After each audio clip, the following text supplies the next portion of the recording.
Hello.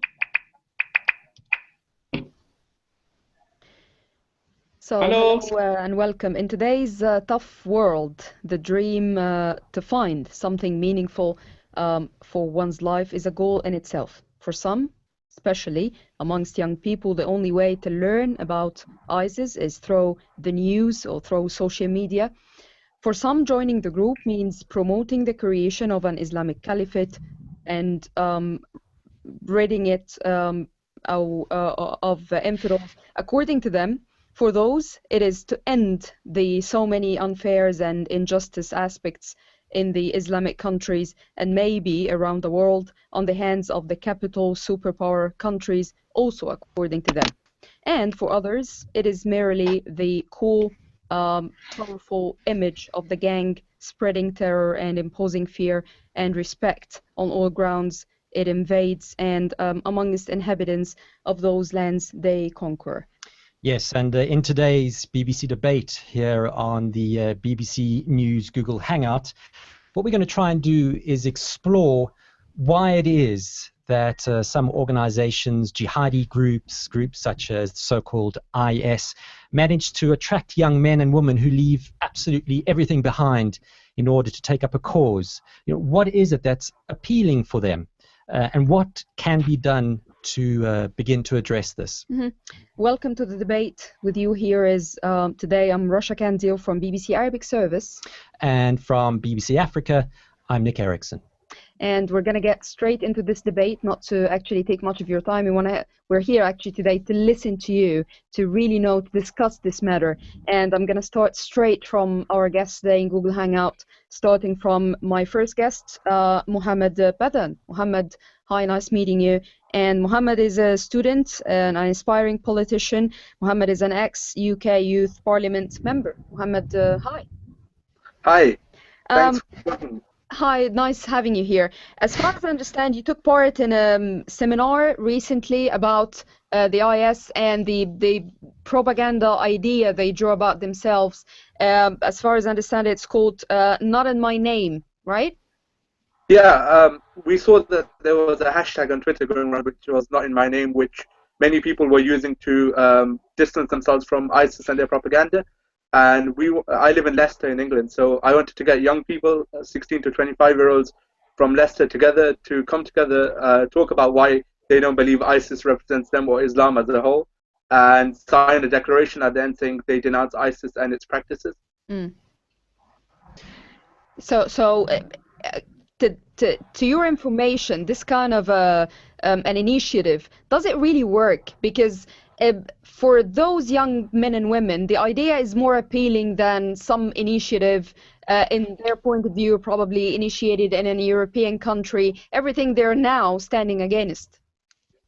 I think these initiatives work because the reason why many people get attracted to these type of organizations is a lack of role models and a lack of inspiration and also a lack of education.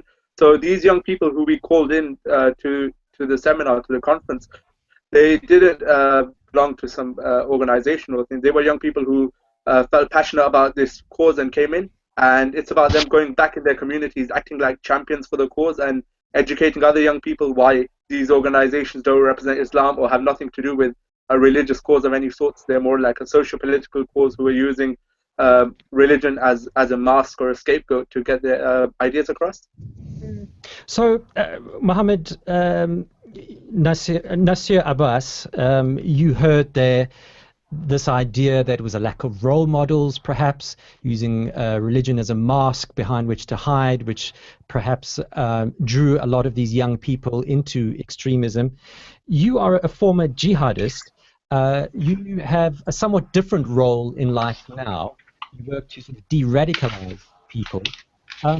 Quickly tell us a bit about your story, very briefly, and then in particular, what is it that you do to jihad? I can tell that I involved in the group when I was 18 years old. Yeah, still young. Yeah, 18 years old. And I can imagine at that time the conflict is in Afghanistan. The conflict in Afghanistan against the Russian. And some of the articles and news also claim these people are mujahideen, doing jihad for struggle in the name of Islam to against the Russian who fight against the Islam. Now, what I found in IS, yeah, it's looks like a similar in my time before. Young people are very high spirit in the name of Islam, struggle in the name of Islam, try to assist the others Muslim because they believe that the Muslim is brotherhood. Muslim, all who they are Muslim, they are brothers, needs needs to be assist. Mm. And so some of them also use I mean me and the people from Indonesia Yeah, we have to a bit of a send me. bad line there. Apologies, Nasir Abbas. I'm going to try and paraphrase what you're saying. From what I could get from the rather broken line there from Indonesia, it's that it was an issue of solidarity. Mm. Is that what you heard as well? Yeah, yeah. Yes, Solidarity, yes, of course. this It's idea that because of the Muslims doing harm in solidarity. another part of the world required action from people in your part of the world. Yes, yes, of course, because of solidarity, and especially for the people, Muslim radical groups in Indonesia. Yeah, there has a history of establish an Islamic State on 1949. Yeah, so they believe that they want to rebuild, re-establish an Islamic State in Indonesia. So Mm. when they found that I mean, something they are still like lack of knowledge of military equipment, military knowledge, then they send people to Afghanistan to have some people who have well trained for military and coming back to Indonesia, set up a struggle to establish an Islamic State. So this is what happened in Indonesia. So they become radicalized because they need to establish an Islamic State. So what I found in IS says say they send some people now today because they feel frustrated that they cannot establish an Islamic State in Yeah, well, Indonesia. this is one reason that we're trying to talk about today, Nasir, which is the sense of injustice being committed somewhere in according to those young people, which they think they actually need to stand against. And by this, I'm actually gonna move with a certain point to Andrea Ostarsky. Andrea is an expert in the Middle East, and he's actually worked for the BBC for so many years. Amongst those years, he's worked in Russia. Andrea, hi, nice meeting you. Nice to meet you too. The idea of the years that actually formed Al-Qaeda and the years that this formation started in Afghanistan and the Arab Afghans and all the sense of fighting the ex-Soviet Union with the aid of the United States sometimes, how much this idea of the jihadi who works against the injustice is actually helping in forming the IS in the current time? Well, it is an important factor for sure. It has played a great role, especially at the start of Al-Qaeda, when so many people were suddenly united in this fight against Soviet occupation. They had this feeling that they're really doing something very important in this life. I'm not entirely convinced that it goes on like that now. Maybe there are different sort of levels of what is going on, because generally those young people they don't feel that they fully fit in the Western societies, I'm afraid, and also quite naturally many of them want to do something special. They want to be important, they want to make a difference, maybe in a very positive way. Unfortunately, of course, it is very in a very bad way, it is misguided. It's sort of a dead end, but they don't quite realize it. Also, the viewpoint or the point that the world is so simply built around sort of general goodness and general badness, some evil, the simplistic way of seeing the world and the human relations, it is attractive. It is attractive to many people, especially if they are not educated enough and so on. We seem to be talking quite exclusively from a European perspective, or in other words, recruiting from a European perspective. You say it's changing now. It's a more complicated picture. It's not necessarily just a matter of solidarity. Let's go to Mahdi Abdile, who's sitting in our Nairobi studios for us, because he's been researching specifically the rise of Al-Shabaab in Somalia, which has to do more, I would imagine, and I'm putting words in your mouth, you can correct me, has to do with issues of occupation, for instance. Hi, Mahdi, thanks for joining us. Thank you for having me. So what is your research telling you about recruiting into organizations such as Al-Shabaab? Is it about this global jihad, or has anything that our previous guest said rung true with you? Yes, of course, and there is a lot of similarities as to hearing from what our guests from Leicester and our guests from Jakarta and so on. But when we ask ex-Al-Shabaab members why they have joined and why they were radicalized, they said that they, first of all, 39% referred to economic reasons, and this is within Somalia. 20% referred to the persecution of Muslims around the world. 11% indicated that they were forced to join, and from our perspective, we think that the situation in Somalia is both localized but also regionalized, because the involvement of the African peacekeeping in Somalia, the involvement in the neighboring countries have internationalized the situation in Somalia. But fundamentally, it's a matter of jobs. It's an economic issue. Absolutely, and that is the first majority of people we interviewed say that they have joined Al-Shabaab for economic reasons. Al-Shabaab, what they have said is that Al-Shabaab came to us, we were idle, they came to us, they offered us a job and a gun. And once you have a gun, you are able to actually establish a roadblocks, you're able to go and terrorize people and get at least something to eat for today. And that, with the legitimacy of a name called Al-Shabaab. If you have the name Al-Shabaab and if you have a gun, you're able to go and get something to eat. And of course that comes with the situation whereby they actually get paid when they join Al-Shabaab. So this is for us, it was economic reason, but there's a lot other elements included in that, such as the persecution of Muslims around the world, the fact that the neighboring countries have sort of sent troops to Somalia to fight with Al-Shabaab, and that has regionalized the problem from this perspective.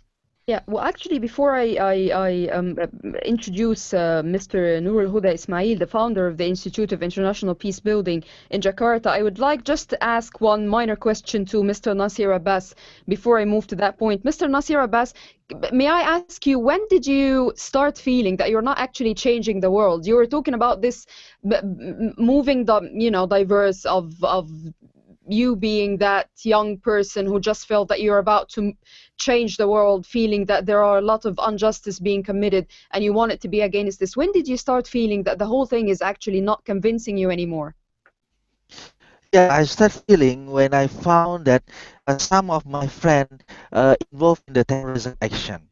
Look, what I involved in Afghanistan or in Philippines, there are in conflict area against the armed troops. But when some of my like Hambali, Siman Samudra, then they start to bomb the churches, bomb the mall, bomb killing the civilians. So I found that they are misguided. They misunderstand.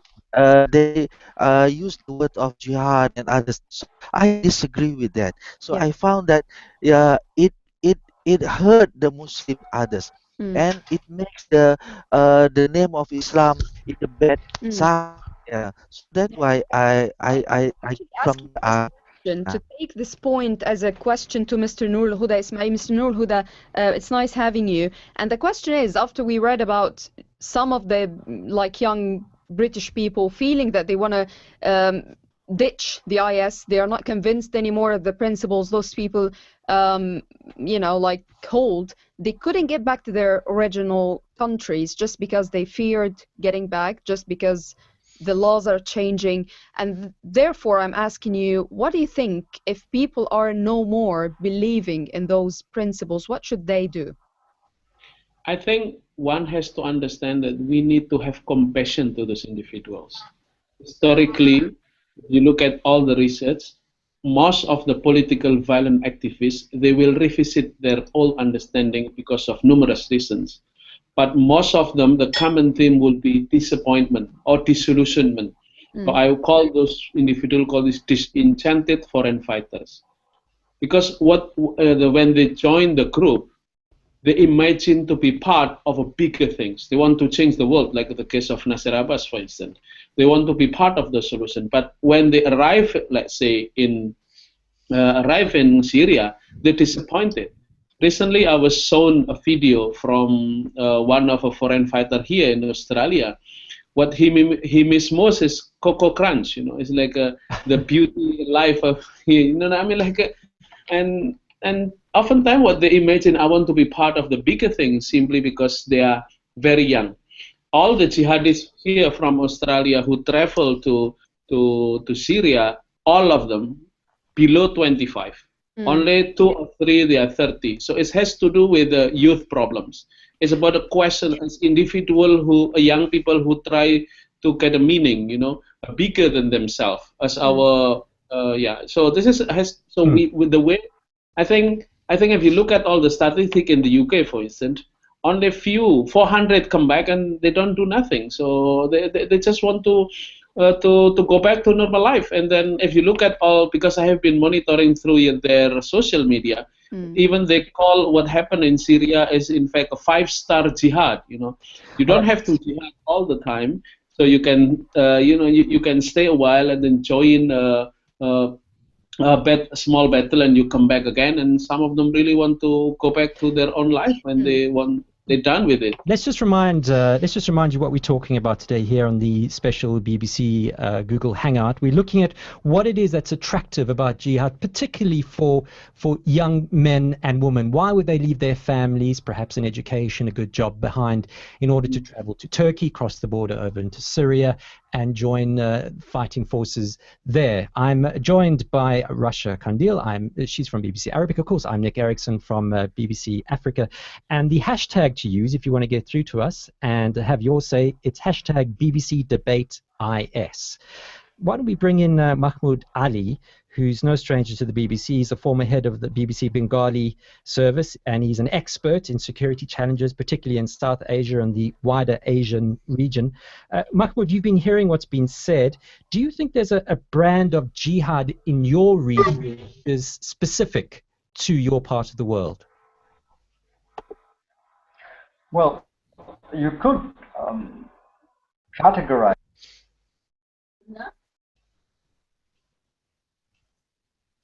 I'm sorry, I think we seem to have lost you. Are you there? I think there is a problem in communication. All right, let's move on. All right. Well, I just wanted to get back to Muhammad Bathan, the person we started with at the very beginning, to get back to the main theme and get back to the main idea that we're discussing today. What seems to be appealing in the idea of jihad? If we're going to discuss this, we can't really bury our heads in the sand, really. And this is a very good point that we were discussing, Nick raised in the beginning. And he was just like asking, should we actually ask about jihad? And of course, we agreed that we should ask about this. If we're going to discuss the idea, there should be no red lines. So, Mohammed, amongst the young people that you've definitely debated and listened to, what seems very appealing about the idea, away from fighting the injustice, of the jihad itself? People who are actually committed to their religion, and there is nothing, absolutely nothing wrong with this, but what takes it to the next level, to the extreme of fighting for it, carrying a weapon and actually terrorizing people? I think again it comes back to like you said, I completely agree with that jihad in itself has become such a taboo subject that people are afraid to talk about it in case they hurt some sort of sentiments or they don't want to come across wrong. But the need for the communities, and especially mosques and communities as well, to be more open about jihad and its role in Islam is important. And when we were discussing with young people why they were being radicalized or why they felt young people were being radicalized, one of the things that came up was that mosques have become so exclusive now. It's like young people only go there once a week, if not, and they don't feel part of it. Now, why they're joining groups like ISIS is because they feel though it's somewhere to belong, because the communities are no longer providing a place to belong for young people, and they feel left out. So it's about communities getting together and giving young people somewhere to belong so that they don't get radicalized. But is it, I mean, is it a question of where is this message coming from? What is the source of the attraction? Do you think it is society that's alienating young men and women? Is the message originating from the mosques, as you say, or is it a combination of the two? It's a combination of alienation and the message coming across as well. When I was researching for my event against ISIS propaganda, we came across what type of tools ISIS have been using to try and get their message across, and they're tapping into stuff like PlayStation game type videos. Like they've used Call of Duty for spreading their message, which is a very popular game amongst young people. So it's about being in touch with what popular culture young people use, and being able to get our message across about not being radicalized. Mm. Should we go back to Mahmoud Ali? I think, Mahmoud, are you there? Not yet. We're not having much luck. Maybe let's go back to Andrei Ostolsky, expert in the Middle East, speaks fluent Arabic, used to work in Syria and Iraq as a journalist. You worked for the BBC. Do you believe, I mean, Russia is obviously an area of focus for you. Do you believe this is becoming something of a global recruitment drive? Well, yes, it is, and there are reasons to believe that there are hundreds and hundreds of, Russians or former Soviet Union people joining the Islamic State in Syria now and in Iraq. And what I wanted to say that watching the Russian news coverage of the whole issue is pretty weird. It's very strange. It borders on schizophrenia. Because on the one hand, you could see that the Russian authorities are genuinely concerned about what is going on, that the Russian police is trying to monitor the potential jihadists going out and coming back, possibly. And we lately heard something which was really sounded very strange, and we received it as a surprise, that America, the United States of America and Russia have agreed to start sharing intelligence about the Islamic State. But on the other hand, monitoring the Russian media, you could see that this issue is being used for anti-American propaganda on a daily basis. The United States is portrayed as somebody who has created the Islamic State and possibly using it as an instrument to undermine Bashar al-Assad government in Damascus. But in terms of, let's go back to recruitment though, specifically recruitment of young people. Are you finding that more and more in the Russian context, that there's a specific targeting of young, perhaps professionals, into the ranks of jihad? Yes, there is, although of course the authorities are trying to stop it from happening. One thing that they're doing, I've discovered that the Russian language website produced by the Islamic State, which is very sleek and efficient, is blocked, is very carefully blocked. You can't access it from Russia at all. So the sources for this recruitment probably are based around certain mosques, but not all of them, not the majority, of course, because the majority of the mosques in Russia are quite loyal to the Russian authorities. But there are certainly certain elements, especially in the Caucasus, in Chechnya. We now know that the leader, one of the main leaders of the armed forces of the Islamic State, comes from Chechnya, and his name is Shishani, which means Chechen. So, of course, there is a recruitment going on in certain regions of Russia, I would say. But now we come to the point that we're actually discussing recruitment. Let me introduce and welcome Mr. Charlie Winter. Charlie is a programs officer at Quilliam Foundation. And Charlie, after welcoming you, the Quilliam Foundation, introducing itself, comes from as an anti-extremist, counter-extremism think tank.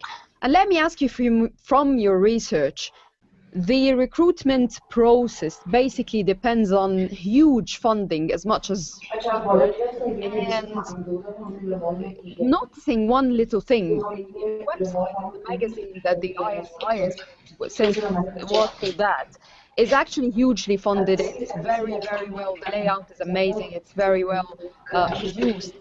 The funding depends on basically unknown sources. What do you think where do you think it comes from, and how it's being distributed to go through this recruitment process? How do they recruit young people? You're absolutely right. The propaganda machine of Islamic State is very, very well funded. It's all very slickly produced. The videos that they release are well thought out. The magazine has good content, high quality pictures, and it's also released in a number of different languages. They really are driving a lot of funds into their recruitment efforts for Europeans and Westerners in general.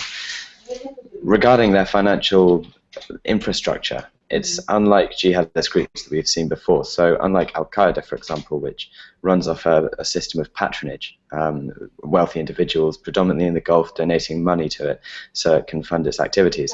With Islamic State, we have a lot more autonomy. It has a huge number of oil and gas fields, which it sells and smuggles oil out of to Turkish and Iraqi businessmen, and even there have been reports of selling its sale of oil to the Assad regime. This means that it has millions and millions of dollars in revenue from this very steady, stable source of income. And that's not to mention the revenue it gets from kidnapping, as well as there are certainly some individuals who will fund it, but the main source of income, the main income stream for Islamic State is without a doubt it's smuggling of oil and gas. Do you think this participates in convincing young people to actually go and join the IS? Because much of it seems to be like it's enthusiasm more than the temptation of being funded or money-wise, because previously we didn't used to see as much European young people joining an extremist movement as much as we see now with the IS. So where do you think this change came from? So IS uses the internet extremely well. It uses it as a resource to tap into already extremist individuals in the West in particular. So these people aren't radicalized over the internet. They're radicalized in their home countries by extremist preachers. From that stage, once they are more vulnerable to the IS ideology, when they are presented with videos of people saying, come out to the land of jihad, it's where you can be a proper Muslim, it's the land of the caliphate, we've realized an Islamic utopia, as well, that combined with the idea that the end of the world is coming, that there's they call it Marhamat al-Kubra, which is the final battle between the forces of disbelief and the forces of Islam, and they consider that to be a very pervasive ideology, and it does attract a lot of people. And at the top of all this, you have Abu Bakr al-Baghdadi, who is a very charismatic figure, and about which there is a huge, well-cultivated cult of personality. Charlie, thanks for a second. Let's just go to Attar Ahmed, who's a reporter for our very own BBC Asian network. Attar, is that what you've found? You've made a documentary for the BBC about why some young Britons are actually attracted to groups such as IS. Did you find that these messages that Charlie has been talking about filtered through to Britain's youth? I'm sure Attar's got something profound to say, but we can't hear him because we have a bit of a sound problem. So let's move on. Yeah. And let's go back to Mahmoud. We're trying Mahmoud Ali again for the fourth time. Yeah, our former head of BBC Bengali and an expert in security challenges in South Asia and the wider Asian region. I'll ask the same question to you, Charlie. We're talking about the specific messages that IS is sending through the sophisticated communication network.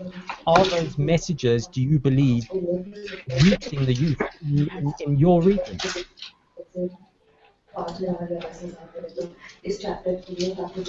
Did you ask me a question?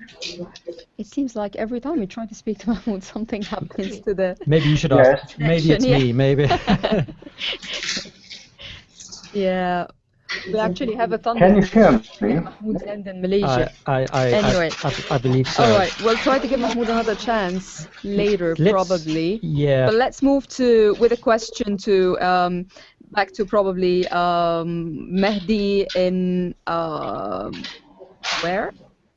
Anyways, well, Mahdi is in Nairobi, and he's researching extensively in why young people are joining extremist groups. And Mahdi, let me get back to probably 1/3 reason. We mentioned the sense of injustice being practiced according to those young people, and the other reason was just like the sense of actually being allocated to what they think is the right religion, is the right Islam from their point of view. But actually there is a third reason that probably we've seen quite a lot, which is the cool gang. Simple as. Some people think it's just a cool image of just like carrying a weapon, going around imposing some kind of respect or terror or whatever. And do you think this is actually a main factor, or it's just a small margin? Well, I personally think that it's a very small margin. It is just under 11% of the people that we interviewed have joined Al-Shabaab for that reason. But I think the major factor in terms of recruitment has always been the messaging. Charlie mentioned the fact that there is a internet, there's a lot of information. The Somali youth uses a lot Twitter, not so much on Facebook, but I think the critical aspect that is actually missing here is the counter narrative, counter messaging that we see people like us try to come up with. When you look at how ISIS or Al-Shabaab or Boko Haram or anybody uses the social media, they normally put a very, very short video, 30 seconds, under 1 minute. Then you look at the counter messaging coming from different people or who want to fight this phenomena, and they're very long. There's 30 minutes thing. Youth are not going to listen to that, and that is the message that we actually got it from the people that are interviewed. They don't want to watch a long prolonged messages. They want to very sharp, very clear, very focused, and we're not doing that, and that's where the major problem is. The second thing that we actually have found is that we're not the messaging is always religious based, so we're not actually working with the religious leaders, the clergy. Well, we see the line problem there as well. Let me just jump in and mention our hashtag again. Hashtag BBC Debates. Who actually can, with the legitimate... Qandeel from BBC Arabic. I'm Nick Ericsson from BBC Africa. We're looking at why jihadi groups such as IS, Al-Shabaab, for instance, maybe Boko Haram, as was mentioned there, are managing to attract young professional, sometimes, a lot of the time professional men and women, perhaps unemployed men and women who are prepared to leave families behind in order to go and fight in a distant land, sometimes in their own lands as well. So please get in touch via our hashtag BBC Debates IS. Hopefully Attar Ahmed from BBC Asian Network is back with us. He was telling us about his research, his documentary he's done for the BBC about why some young men and women here, right here in the UK, are joining Jihad. Attar, are you back with us? No, unfortunately, we can't hear the sound on Attar, so let's move on. Yeah, we were actually planning to devote this half hour of discussion much more to what can be done to prevent such effect from happening. Why do young people get much into the IS effect, and how can this be prevented as much as their parents, probably their governments would like to? But let me first ask the question, who would like to prevent this? Because according to those young people, they feel that this is some kind of more of a patriarchal impact, and they wouldn't want this to happen. Isn't it true, Mohammed Pathan? Like you said, the young people Muhammad? believe it's a... Yeah, hello? Yes, Mohammed, I can hear you now. Yeah, like you said, there's many young people who are believing this as a moral duty to join this sort of crusade, what they've made it feel like for themselves. But like Mr. Mahdi said earlier, it's about we have to look at how ISIS are using social media and popular culture, like I mentioned earlier. Call of Duty is something they've been using for videos from Call of Duty to try and get their message across. It's about when we put a counter message out against radicalization, we need to be able to use popular culture, which young people attach themselves to, rather than it being a scholar who's lecturing. Many times when I was speaking to the young people at the event I was holding, they felt though the counter messages come from people who the young people can't relate to. So it's about identifying young champions in our communities to try and get this message out about counter ISIS or counter terrorism as a whole. Well, so why don't we put that general question out then? You know, we've spoken about whether or not people are being recruited, young people are being recruited. It's obvious they are, and it's obvious what the channels are. Let's devote some time now to look at what measures can be put in place to stop this, what countermeasures can address this. Do any of you believe that that the solution could lie with politicians or religious leaders? No raise of hands whatsoever. Oh, one raise of hands. Anyone want to comment on? Anyone want to comment on that? So sorry, I honestly think that one of the major problems, at least in the Horn of Africa where I am at this moment, is that politicians has been using religion, using the phenomena, especially in the case of Kenya, for example. And that has become a recruitment message for a lot of the young people within Kenya, but also who wants to go to Somalia and fight alongside Al-Shabaab. So the thing in the Kenya politician is, or the political system, is that it is ethnically so divided that there is no single, or even also in the Somalia case, that the politicians are so ethnically divided that there is no one single leader that people can rally around or could listen to. Again, I've talked about the role of religious leaders as well. So we're not using prominent religious leaders to actually talk to these people, because there are religious leaders and mosques and other places of worship have been used as a radicalization places. We're not producing a counter-radicalization messaging that actually involves prominent religious leaders, prominent politicians, to come and say that this is not something that we believe in. This is not Islam. This is not what we. It doesn't go along with our history. So politicians and religious leaders, especially influential religious leaders, have enormous and important roles to play. So you don't think they should just shut up? No, they should not be shut up. You don't think they've done too much damage already? Yes, but look what we are doing. But if we think that religious leaders have already involved in radicalization, we shouldn't be talking to religious leaders. That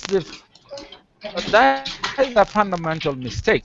But the same thing, politicians have done enormous damage, but at the same time they are good, influential, traditional religious and politicians that can actually come out and send a good message that this is not what we're supposed to. We need to live together. We have to live together and respect each other.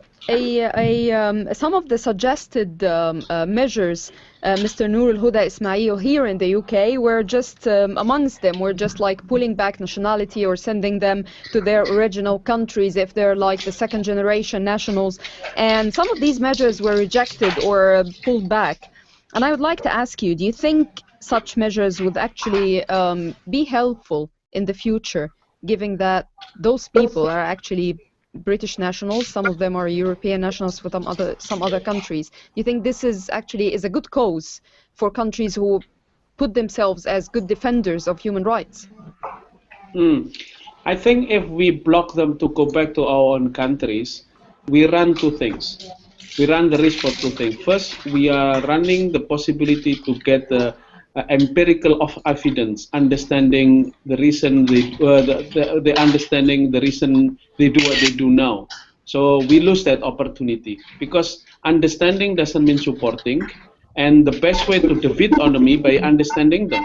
So if we block the opportunity talking to them, then we lose that opportunity. And secondly, as we discussed earlier, not all of the young people who actually travel and fight, they will come back and will commit violence. Some of them are disenchanted. Using their story will be extremely powerful to stop at-risk young people to join to fight in Syria or in Iraq. I fully agree with most of the gentlemen who come up with the idea to engage religious leaders. They are and politicians. They are very critical. They will play significant role. But however, one has to understand some of the young people, they really do not listen to the leaders.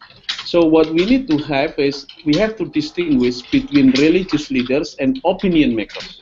We have to tap into this, you know. Well, let's bring Mahmoud Ali with crossed fingers back into the discussion.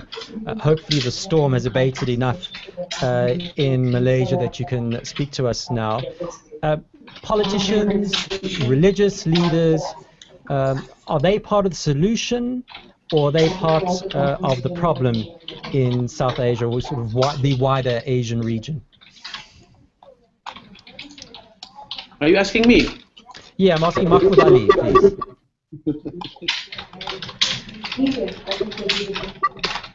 Hello. Hi, Mahmoud, can you hear me? I think you have to give in to the force of nature. Should I give in? I'm reluctant to. I'm reluctant to, but maybe we should. You have to give in to the force of nature today. Let me get back to Nasir Abbas and just ask him as a first-hand experience. Nasir, when you felt that those actions that you were convinced to do in the beginning, and then you said that they were not good for you anymore, you didn't want to harm other Muslims anymore, and this is when you started feeling this is not for you. Did you seek other people's advice? Did you seek what we are hearing about now? Did you seek religious leaders or the tribal leaders' advice, or you just felt that it came from within, that you were convinced on your own that you don't want to do this anymore? Yeah, and then I get advice from the others Muslim colleagues, yeah. And also some of my seniors from the group so disagree with what happened in the country. So what?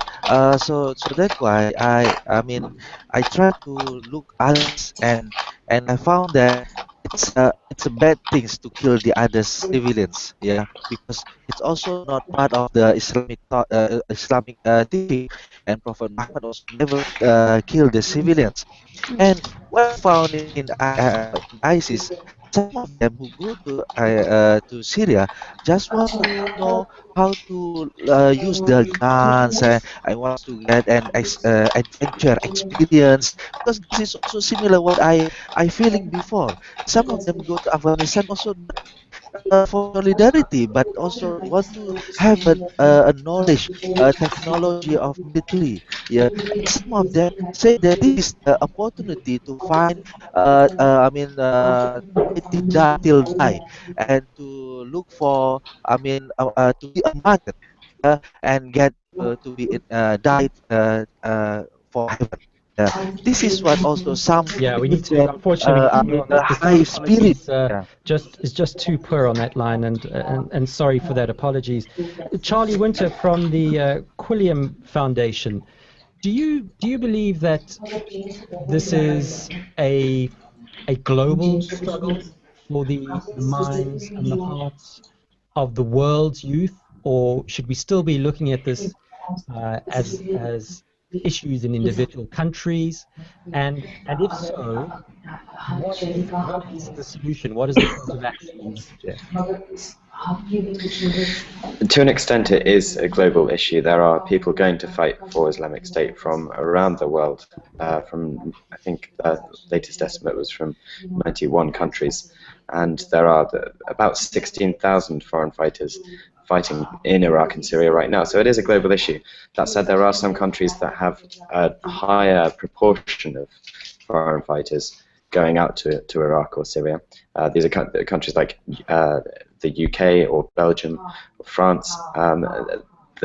Within these countries, the governments do need to do more to counter the Islamist extremist preachers that are radicalizing the youths, which are then subsequently led into the path that takes them out to Iraq and Syria. So it is global, but there are certain countries that need to do more.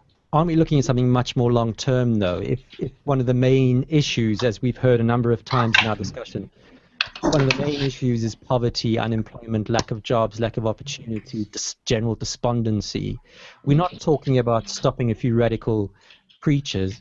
We're talking about getting to the heart of a fundamental world system and how that system operates and how that system alienates, the vast majority of the youth around the world. I mean, that's not going to be addressed by keeping a number of religious leaders quiet.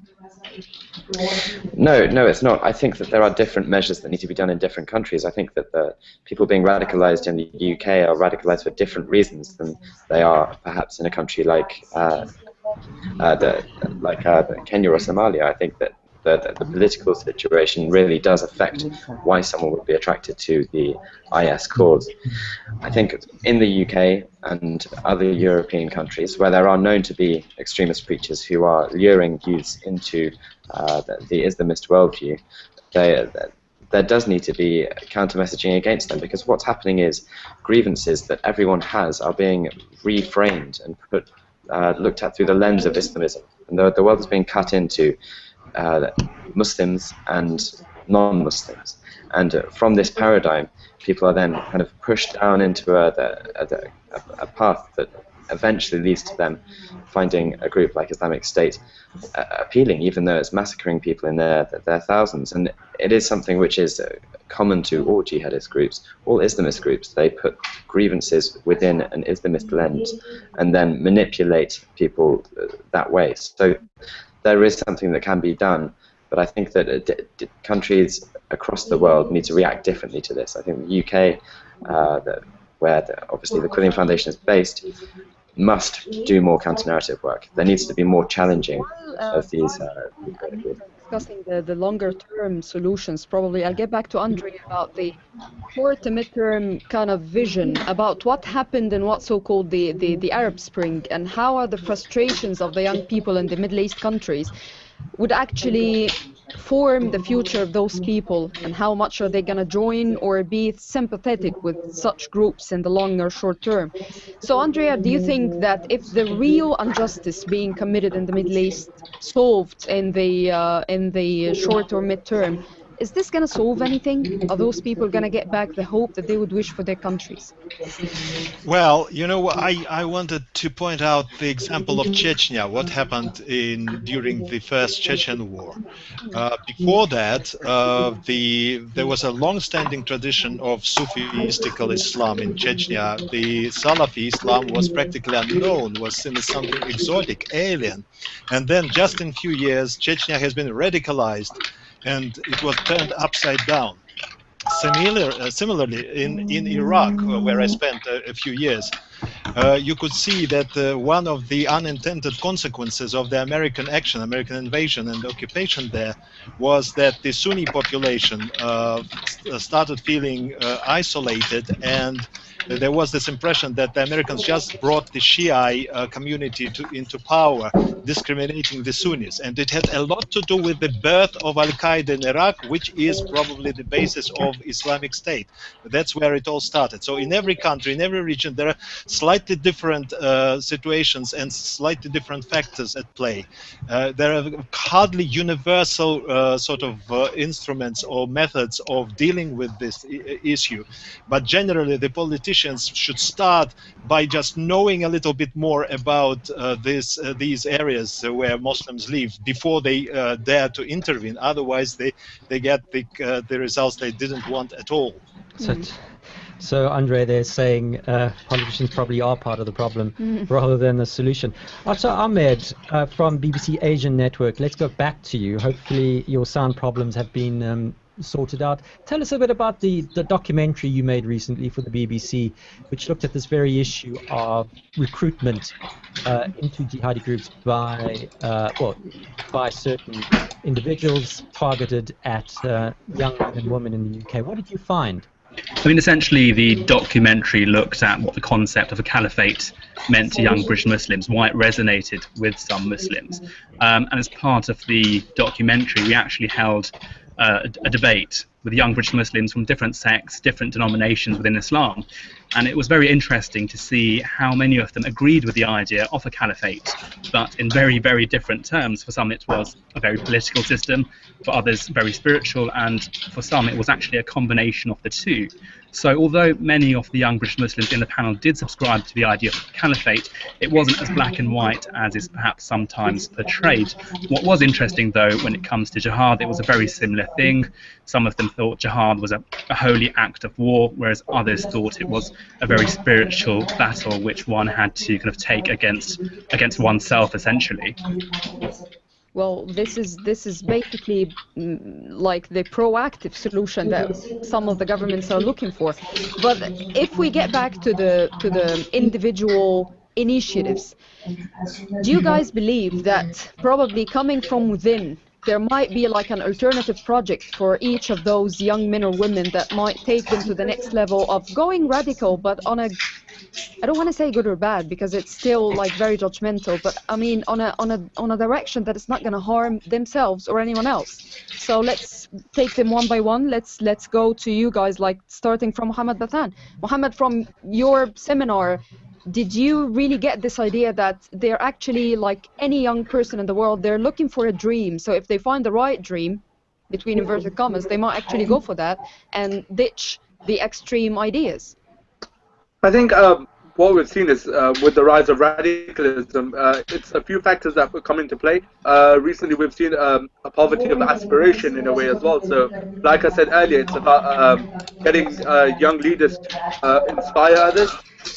Young people don't like to hear people who they can't relate to when they're telling them about don't get radicalized or stay away from this. It's about other young people coming together to educate each other.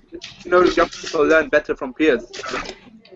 It's about encouraging more young leaders to get this message across to the young people. I think without looking like they've been breached by people who they can't relate to. Right. Let's get a response from Charlie Winter. I believe Charlie needs to go quite soon. To leave us soon, yeah. So Charlie, what is your take? Well, sorry, was this yeah, on? You were thinking personal initiatives and dreams. So basically, if you find an alternative dream for those young people, individually, each one of them looking for a project or a personal success, they will actually give up on this idea. Well, yeah, I mean, that's exactly what needs to happen. There does need to be a resilient idea that does combat that of Islamists. At the moment, the Islamist dream is to impose a caliphate upon other people, and that within that caliphate impose a very austere, at least in Islamic State's view, a very austere version of Sharia law. There needs to be an alternative to this. The reason that Islamic State is so popular in Iraq and Syria is that the horrendous instability there that has racked the region for the last decade, longer than the last decade. People there feel very disenfranchised. The Sunni Muslims that are living in Iraq and Syria right now view Islamic State as the lesser of two evils. Many of them think that this is part of a wider program that is absolutely necessary, that there does need to be this backlash against what's been Shia-dominated politics for the last few years. So there does need to be an alternative to this, but the alternative has to be from profound political restructuring in Iraq, and there needs to be a solution to the conflict in Syria. Without those two things, Islamic State will continue to go from strength to strength, and it will continue to enjoy popular support. Well, thank you so much, Charlie. We realize that you actually need to go, and we're moving to Andrea. Andrea, can we apply the idea that probably happened in the 80s in the on the Afghan land on something probably useful to them and to someone else? Yes, although again I must insist that every country is very, very different, and the situation that individual dreams and individual ideas, by the way. Yes, sure, but there are two things. The situation in Afghanistan was so fundamentally different from what we have. It seems similar, but I won't go into this because it sort of gets too complex. But what I wanted to say, I believe that this issue of Islamist radicalism can only be sorted out from inside the well, I will use the term ummah, or the Arabic communities.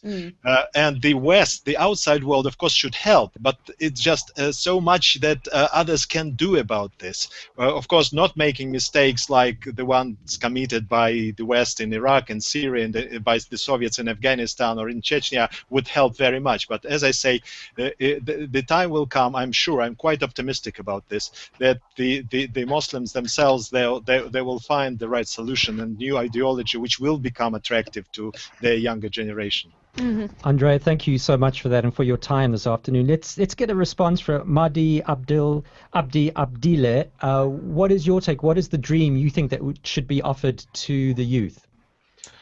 I personally think, and this is also came out in the research that we did in Kenya and Somalia, is that you have to resolve the root causes of radicalization. The root causes are there. We know, I do agree with Andrea that every country, every continent, or maybe every region is different from one another. But in the context of Africa, and in the Horn of Africa in particular, there's the drivers of radicalizations are both internal and external. So those have to be addressed, and like marginalization, discrimination, and most importantly, the counter-terrorism operation that is perceived as against Islam, that is perceived as injustice, that is perceived as I should say,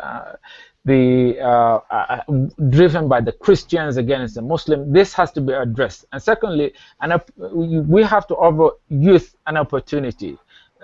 In this part of the world, the lack of education, the lack of skills, and lack of unemployment is a major driving force of drivers of radicalization. Those have to be addressed. There is no any other alternative. The community, as Andrea said, the Muslim community have to address it, but they cannot do it alone because, Let me try one more time with the force of nature, Nick. Probably I'll be like more I'm sure you'll have much more luck than me. Yeah. Let's try Mahmoud one last time. Mahmoud, can you hear us? And what's your take on? See, it's not you. It's the thunderstorm. It's the thunderstorm. That was my individual dream today, and it didn't materialize. Well, anyways, thank you so much, Mahmoud, for the persistent trying to be with us today, and I'm sure you had a lot of valuable things to say. Thank you very, very much. And we're going to Nasser Abbas. Nasser, what's your take on this?